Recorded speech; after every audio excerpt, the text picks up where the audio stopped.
As I'm sitting here at a park near my son's school, you can hear various sounds in the distance. I don't know if you can hear it, but there are some birds in the trees. There's the faint voices of some children in the distance.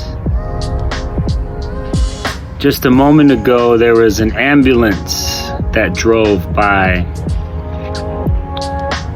And my question is, what distinguishes between sounds that are pleasurable and noise?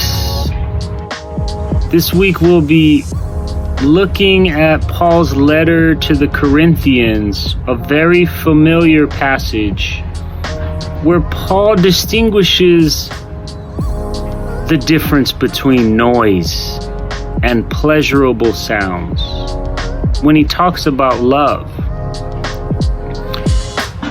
These days we hear a lot of noise, and it would do us well as followers of Christ to remember that to elevate the noise into pleasurable sounds, all it takes is love.